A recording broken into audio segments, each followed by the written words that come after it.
నిన్న మొన్న కురిసిన వర్షాల వల్ల నాగావళి నది పోటెత్తినమాట వాస్తవం. నిన్న దాదాపు 1,00,000 క్యూసెక్కులు వరద నీరు ప్రవహించింది. అయితే నిన్న మధ్యాహ్నం నుంచి క్రమేపీ తగ్గుముఖం పట్టి ప్రస్తుతం కేవలం 11,000 క్యూసెక్కులు మాత్రమే వరద ప్రవాహం నాగావళి నదిలో ఉంది. అలాగే మనకు తోటపల్లి బ్యారేజీకు 8,000 క్యూసెక్కులు మాత్రమే ప్రవాహం వస్తుంది. కాబట్టి ఎలాంటి భయము పెట్టుకోవాల్సిన అవసరం లేదు నాగావళి పరివాహ ప్రాంతంలో ఉన్న ప్రజలు.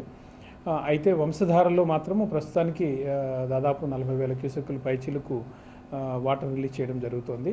మనకు 60,000 వరకు అంటే ఫస్ట్ డేంజర్ మార్క్ 60,000 దాటితేనే ఫస్ట్ డేంజర్ మార్క్ ఇస్తాం. కాబట్టి అయితే కొంత ఉధృతి ఎక్కువగా ఉంది. కాబట్టి నిన్నటి నుంచే అధికారులందరినీ కూడా వంశధార పరివాహక ప్రాంతంలో ఉన్న ప్రజలను జాగ్రత్తగా ఉండమని చెప్పి అధికారుల ద్వారా అందరినీ అప్రమత్తం చేయడం జరిగింది.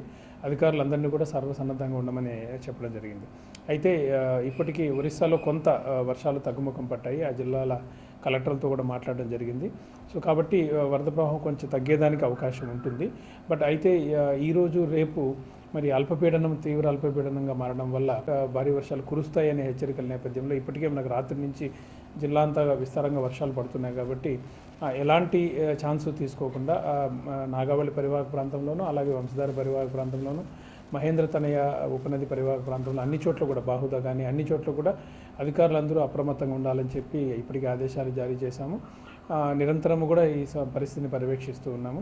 ఎందుకంటే జిల్లాలో ఎడతెరిపి లేకుండా ఇప్పటికే పూర్తిగా భూమి అంతా నాని ఉంది. కాబట్టి ఎడతెరిపి లేకుండా వర్షాలు కురుస్తున్న నేపథ్యంలో ఏమాత్రం కొంత వరద వచ్చినా కూడా కొంత ఇబ్బందికరమైన పరిస్థితి ఉంటుంది. కాబట్టి అన్ని జాగ్రత్తలు తీసుకుని అధికారులకు చెప్పాము. దాంతోపాటు 2 ఎన్డీఆర్ఎఫ్ బృందాలు అలాగే స్టేట్ ఎస్డీఆర్ఎఫ్ బృందము మరి బయట నుంచి వచ్చిన మన ఫైర్ సర్వీసెస్కి సంబంధించిన వాళ్ళ బృందం కూడా సన్నద్ధంగా ఉన్నారు.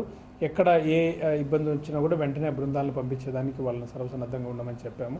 ఫిషరీస్ డిపార్ట్మెంట్ను కూడా బోట్స్ అలాగే గజయితగాళ్ళను కూడా సిద్ధంగా చేసి ఉంచాము.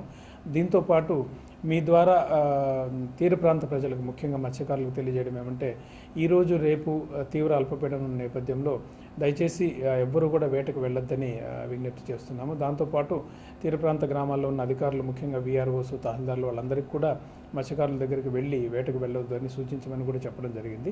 ఇంకేదైనా ఒకవేళ మరి ఇబ్బందికరమైన పరిస్థితి వస్తే సహాయ చర్యలు చేపట్టడానికి దాంతోపాటు పునరావాస చర్యలు కూడా చేపట్టడానికి కూడా అధికారులందరూ సంసిద్ధంగా ఉన్నారు. అందరినీ కూడా అప్రమత్తం చేసి ఉంచడం జరిగింది.